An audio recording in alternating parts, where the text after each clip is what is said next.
जगणार, किती वर्ष जगणार, आपण किती श्वास घेणार आहे आपलं अगोदरच ठरलेलं असतं. जन्माला यायच्या अगोदरच देवाने ते लिहून ठेवलेलं असतं. मग आपले श्वास अगोदरच ठरलेले असतात.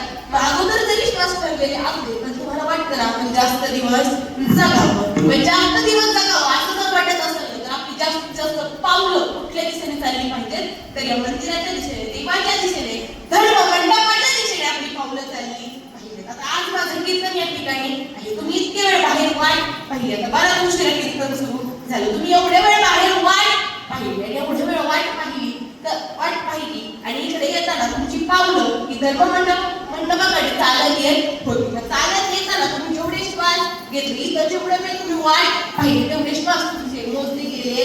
म्हणजे देवा आपण जर एखादं देवाचं कार्य करायला गेलो, एखाद्या धर्म मंडपामध्ये जर आपण बसतो किंवा एखाद्या धार्मिक कार्याकरिता जर आपले श्वास गेले असतील तर ते श्वास मोजले जात नाही. आपल्याला वाटतं आपण जास्त दिवस जगावं तर आपण जास्तीत जास्त अशा धर्म मंडपामध्ये